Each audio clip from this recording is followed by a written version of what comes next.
오랜만에 66,000불까지 올라오면서 좀 시장 분위기가 풀렸죠. 클레이트 법안 기대감도 그렇고 지금 반도체나 메모리 수요가 좀 굳건하다는 이야기들이 돌면서 위험자산 전반적으로 좀 많이 올라왔죠. 자, 이 반등이 진짜 반등인지 아니면 데드캣 바운스인지는 이번 주랑 다음 주 일정들로 인해서 좀 판가름이 될 것 같거든요. 어떤 일정들이 있는지 한번 짚어드려 볼게요. 비트코인이 66,000달러를 회복을 했습니다. 6월 중순 이후에 최고 가격을 찍었죠. 동반 상승을 했고 동반 강세 이렇게 보이고 있다. 그래서 비트코인만 오른 게 아니라 메모리 반도체도 올랐다. 메모리 반도체도 올랐고 그럼 비트코인 가격이 지금 왜 직접적으로 이렇게 올랐냐를 보자고 한다면 클래리티 법안이죠. 그동안 막혔었던 백악관에서 이제 아마 트럼프 대통령의 윤리 조항이 있죠. 대통령 이제 직계 가족들이랑 해가지고 코인 발행하지 말고 돈 벌지 말아라. 그 내용들. 그 내용들을 트럼프 대통령이 이제 받아들여서 합의를 했습니다. 안 하게끔. 근데 이제 상세 내역은 발표 안 했어요. 이게 걸려. 이게 항상 주먹구구식이야. 그래서 어찌됐든 간에 이거를 좀 덜었다라고 하면서 베센트 재무장관도 곧 이제 승인할 거다 이런 얘기를 하죠. 그래서 클레이트 법안이 좀 이제 자초되는 거 아닌가 싶더니 이제 거의 막바지에 들어서 될 것 같다라는 분위기가 좀 바뀌었어요. 그래서 백악관 핵심 문구도 합의를 했고 공화당 상원의원들한테도 공유를 했다. 그리고 또 한 가지 더 클래리티 법안뿐만 아니라 또 뭐가 있었냐? 메모리, 반도체 긍정적으로 바뀌었다. 지금 6월 중순부터 7월 중순까지 시장이 흔들리고 하락했었던 이유는 뭐였냐면 여러 가지 이유들이 있었죠. 사실 우리 하우스 방송에서 지금 거의 한 달 전에 말씀을 드렸었죠. 조정 가능성이 높다고 6월 중순부터 7월 중순까지 그대로 지금 들어가고 있고 그리고 반등하면 반등하는 이유도 말씀을 드렸는데 뭐였죠? 14, 15, CPI, PPI 괜찮게 나올 거다. 물가 우려 덜면 시장을 회복할 가능성이 높다. 그대로 돌아가고 있죠, 지금. 보시면은 지금 6월 중순부터 하락한 이유가 또 뭐였냐면 상반기, 분기, 반기 리밸런싱이 있죠. 1월부터 6월까지. 주식이 많이 올랐고 채권이 많이 빠져. 그러면 주식을 조금 차익 실현하고 채권을 매수하고. 그래서 주식시장에서 좀 이탈이 나면서 전 세계 자산시장이 좀 빠진 겁니다. 그런데도 불구하고 비트코인도 좀 잘 버틴 거고 이미 선제적으로 많이 뺐기 때문에 그래서 6월 중순부터 지금까지 빠졌고 또 이슈 중에 한 가지가 중국의 키미, K3 새로운 AI 플랫폼 모델이 나왔는데 주말에 막 사람들이 몰려가지고 신규 가입을 막았어요. 근데 신규 가입을 막은 이유를 봤더니 결국에는 메모리가 부족했다. 파라미터가 부족했다는 건 메모리가 부족했고 GPU가 좀 부족했다. 그 말입니다. 그래서 야 중국의 키미 K3가 저가로 이렇게 밀어붙이면은 메모리 이젠 덜 필요한 거 아니야? 라고 시장이 걱정했고 메모리가 빠졌는데 아니나 다를까. 키미 K3가 신규 가입을 못 받으면서 메모리는 더 많이 필요해. 앞으로도 필요할 거야. 이런 얘기들이 나오면서 메모리 주가가 다시 올라갔죠. 그리고 월가 보고서에서도 메모리 기업들 아직 팔 때 아니다. AI 부족하다. 반도체 계속 부족 쓸 거다. 그런 얘기 나오면서 쭉 올라갔어요. 그리고 여러분 한 가지 더. 더 재밌는 거 얘기 들어볼게요. 미국과 이란의 전쟁 때문에 지금 많이들 걱정을 하죠. 유가가 87불까지 올라갔거든요. 다시 87불까지. 근데 이 부분을 얘기를 한번 해드려 볼게요. 현물 ETF 유입. 자, 그러면은 현물 ETF 유입 이거부터 한번 해볼까? 일단은 5거래일 연속 ETF 유입이 들어왔는데 아까 이전 영상에서 한번 잠깐 말씀을 드렸지만 ETF 유입은 크게 의미가 없다. 아예 유입이 없는 건 아니지만 이것보다 더 중요한 건 코인베이스 프리미엄 지표가 더 중요하다. 제일 중요한 코인베이스 프리미엄 지표가 지금 음수기 때문에 ETF가 유입이 양수로 넘어오더라도 의미 없다. 왜? 얘네들은 헤지 펀드일 가능성이 높다. 단기 트레이더. 얘네들은 언제든지 매크로 환경이 안 좋으면 빠져나간다. 유출 나온다. 그래서 이거는 뭐 무조건 좋다라고 보기는 어렵습니다. 자, 그럼에도 좋은 거. 지금 많은 분들이 미국과 이란 전쟁 때문에 유가가 오릅니다. 휘발유 가격이 높아요.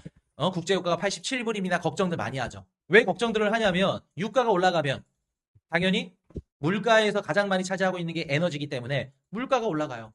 물가가 올라가면 연준은 금리를 못 내려요. 금리를 오히려 인상해야 돼요. 금리 인상하면 지금 다 개박살 나죠. 주식이든 코인이든 개박살 나죠. 자, 그럼 여러분들 여기서 봅시다.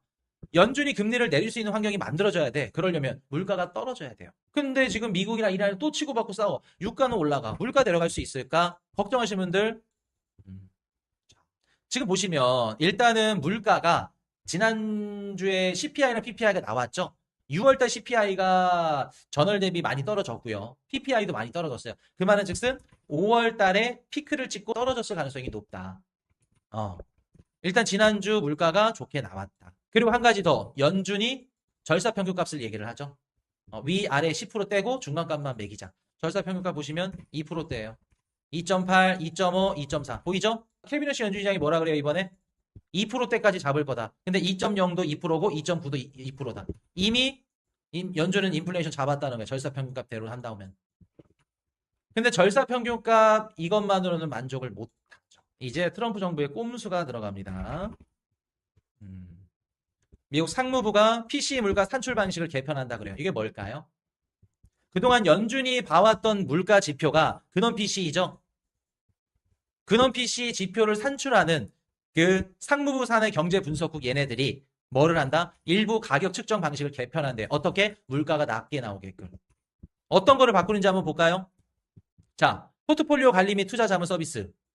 IB들 자문료 받는 거죠. 주식 올라가면 거래 수수료 올라가고 수수료 많이 내는 거예요. 법률 서비스, 그리고 컴퓨터 소프트웨어 및 관련 서비스 등 3개 부분.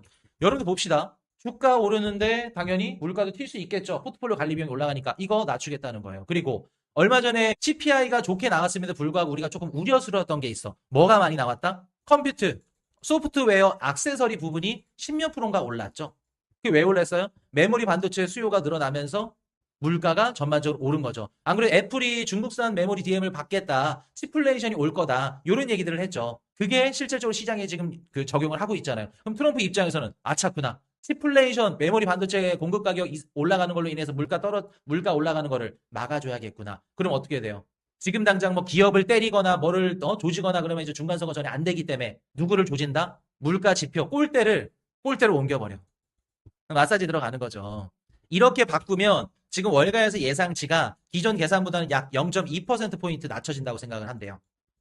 여러분들 0.2%포인트면 엄청난 거야. 이 말은 즉슨 뭔 뜻이냐면 트럼프 정부가 물가를 측정하는 그 기준 통계치를 바꿔버려서 물가를 인위적으로 낮게 나오게끔 지금 만들고 있다고요. 거기다 연준은 케빈 허씨는 절사평균값 얘기하고 있죠.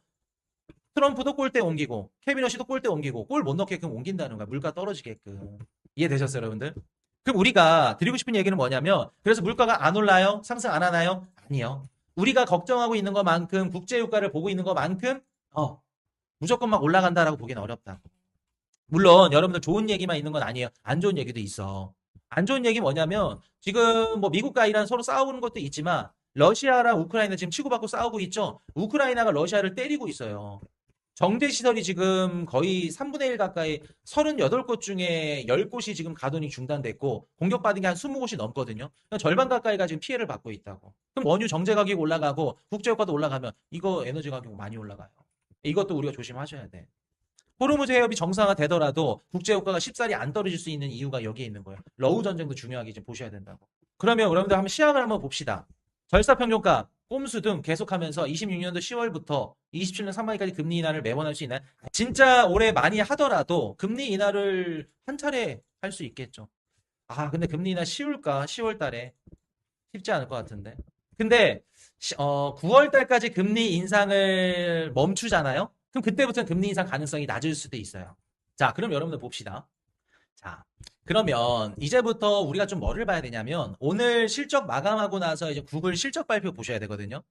구글 실적 발표가 왜 중요하냐면 구글, 아마존, 애플, 뭐 마이크로소프트 얘네들이 뭐를 하는 애들이에요?